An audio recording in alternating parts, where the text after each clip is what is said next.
Kobranyejo. First one. Red wedding. Letter now. Okay. Red wedding. Letter no come. My daughter and Amanda. Yeah, daughter. 8 points. Wow. Go letter no. Master of daughter. Red wedding. We shall letter no abu. Kobran. Who said we can't 5 key rules. Let's know what mean can be why? Yes, I meant to be okay, I'm not a buy. For immediate release, Asante Kotoko Sporting Club appoints Stanley Menzo as director of football. In further effort at rebuilding Asante Kotoko Sporting Club, the board of directors has appointed Mr. Stanley Menzo as the director of football for the club, effective immediately.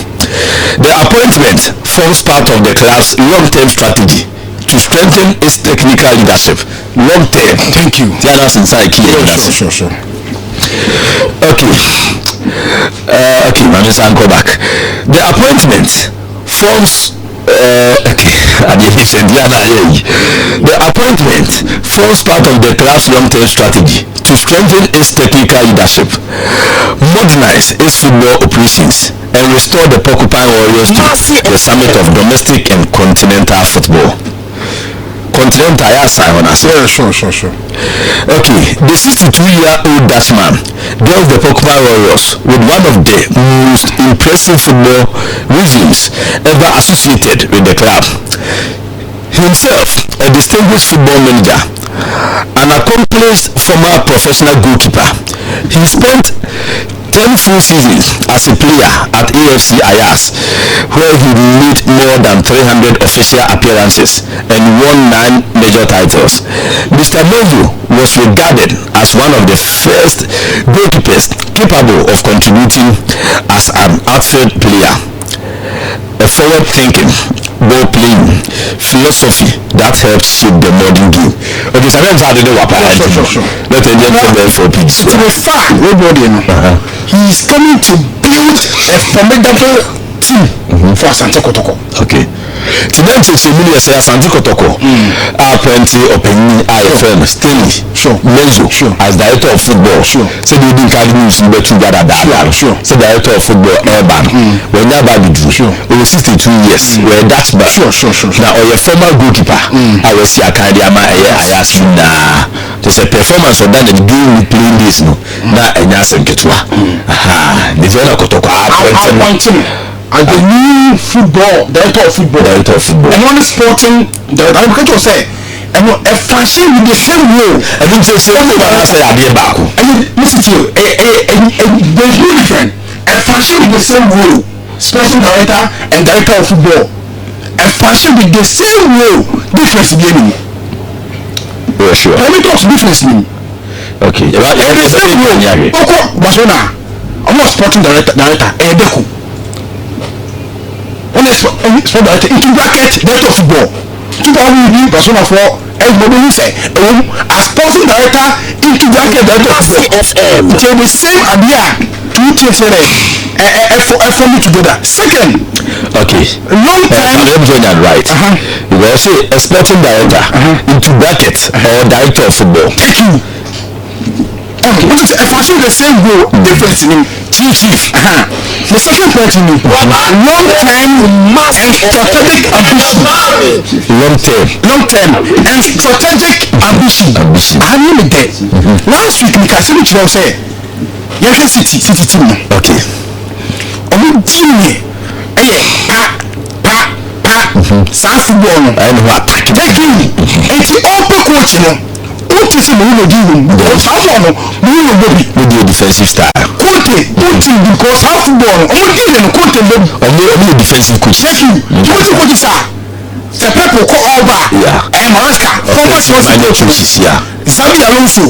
What's our style football? Okay. And set Fabregas. Okay. You boss our direct football. Yeah. But I won't be coaching. Tomorrow with you because that would be what are you saying? The first thing Menzo. The strategic ambition of the club and full of play. The strategic ambition of the club on the field of play. Okay. There's a ball was a Kotoko ball on the field of play. Sure. Or the baby designing now. Thank you. What's the number 5 kilos? I can't buy the one. And the meaning is appointment of the coach. No. Sure. Also, you see you bar. Come on. We say, when coach Kwame was always saying, if a player, the same player, this is what we say. I say you not see. No, the point is of say when they are game plan the philosophy. Sure. Club the football DNA neighbor. Sure. And now, another point, right? Modernization of football. Massive short-term. 104.1. It can't be a modernization. I'm all the DNA. I'm all the DNA of the club. Okay. Modernization. Someone who can modernize their game on the field of play. Okay. But what I say? Yeah. It means a modernization. Someone who can modernize their game on the field of play. Say football is so attractive. On the field of play, to modernize something. What I say? It is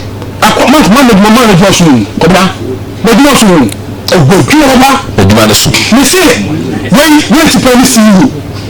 And you know, let's see what you salary. But January, January, next point. Restoring the porcupine glory. How much I say? Restoring the porcupine glory. This of Asante Kotoko. Sure. Woman Kotoko, from somebody Africa, some more common. We restore. This button. 1970 Kotoko. Just league. Thank you. It was out the day. Thank you. It was out the Moko. Thank you. About story now from the story going to Sado Mobeko. That's it. Wow. Come on, next point. Expensive region. Because we are region now. So I give you rich. Where's our police city? Come on. Only 9 trophies. Oh, yes. 1992. Or the World Cup. The worker as a player and as a coach. As a player. No, a goalkeeper. 1992. World Cup. I know on them as a goalkeeper. Okay. For the club. So who's on China? Okay. So only packet was into football. And we show characters. Oh yeah, a one. And when he achieve big. What I say? Yeah. The next point is technical strategy of the club and player recruitment. Okay. You can let me room. Effective immediately. Effective immediately. Okay. Technical strategy of the club and the player recruitment. Yeah. Coach, and I have a coach. Board, I have a coach, man. Coach, board, I have a coach. Massive. If a player, all boss, I take Kotoko. Yeah, they don't football, and the bar appointed. Player, all the bar appointed. Board, we are 18 appointed players. You go for it's board never found. No. Okay. I will be happening. Sure. I don't know what's happening now. Come on, last one, youth development. I mean the day. Youth development. Okay. Young Pokemon. Go to the world vision too. Obey you team. Come on. Wow. Ladies, Martin. So what to go Martin? Baby. Only Martin. Martin. Okay. Under 10. Under 15. Wow. Under 17. And under 20. Okay. The youth development, only the best I didn't know. And you call it glorious days. I mean, you say, come on, 1 year to what to say. Stanley. I said, because a juma, you say, come on, wish you good luck. Okay. Me, the point I'm say, Kotoko, everyone needs a mass and Kotoko.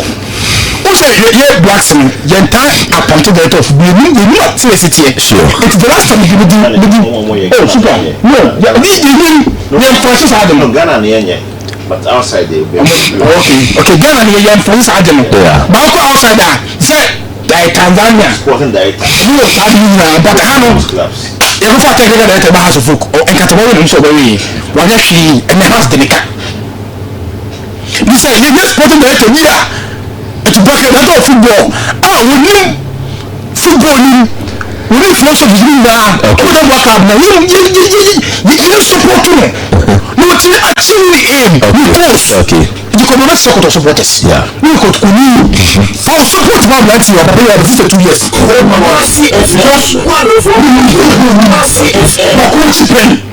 What can't you do?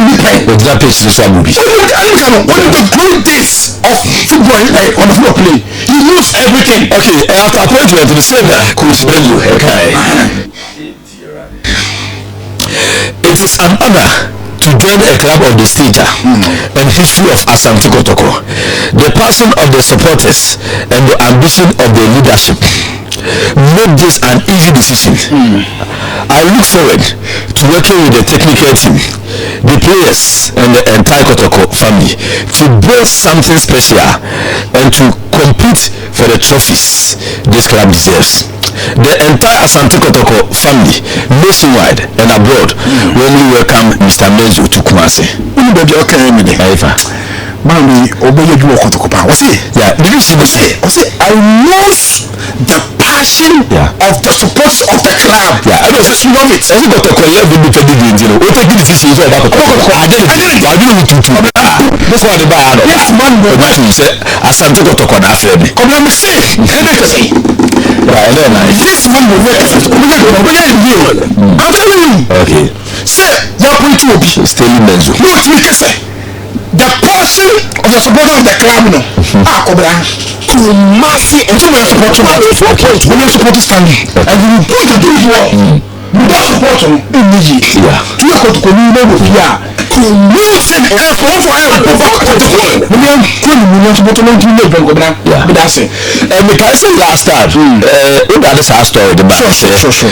Mr. Joshua. Sure. About executive chairman. Sure. And then let's say by Ruma. About what's the truth? Yes, what's the truth? So you say me is there. No executive. Mr. Joseph James Osebra. Yeah, Joshua. You see, executive board chairman. And Asante Kotoko. With the previous letter that I had board chairman. Is it the chairman? Come on, I'm not about massive 5.1. I'm saying now communication director. Yeah, that is because of me a story where man to say Mr. Abula Miss like you say about you say that story this so you will see the place. Yeah, because of man to give me a story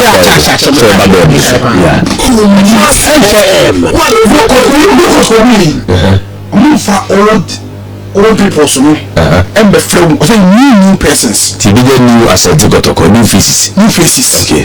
Especially the communication. You can do the communication. I'm Asante Kotoko. Okay, today new faces that are for the buyer you are paying to be aba. To be samba. Sir. I'm going to buy actually. I'm going to buy actually. To the performance. Thank you. That performance of that is sure said very much. Sure. So set up as but a very more look of a new place. First time but yeah. It's a new communicator no. Who's a new face? Who's a new face? I'll be extremely happy. Okay. I'm going to so for new face maybe there. Because old na check then too much. They should bring another new person over to Kotoko and then let of Duku. Only time, that's all 2 stations. That's how we attack you. We attack you, yeah. They make I'm saying the truth. It's the one that smell your local to the informal here then too. It's the truth go there appoint him again. Oko 2 stations. Okay. Kotoko no, so appoint Obia, Obiko Global. But be on the more, Oko station A, station B, station Z. I don't know station A and B, Debbie. No pay and conform to one. I mean, I talk Kotoko because man no bano. ọbẹ restore Kotoko no in the days glories no. alọfẹ de Menzo de pass wọn kọmọ Menzo wọnìí mẹtuma fọkìn wọnìí mẹtuma fọkìn eti mi sẹ bọ wọnìí support mi kọmọ mi sọ mami 2 minutes on Kotoko asẹ mi sẹ. okay chi ejo ye Menzo di alo. ye Menzo wọnìí nkọ ket mi de yi bi asẹm de wọn na I will be extremely happy say wọbẹ kan.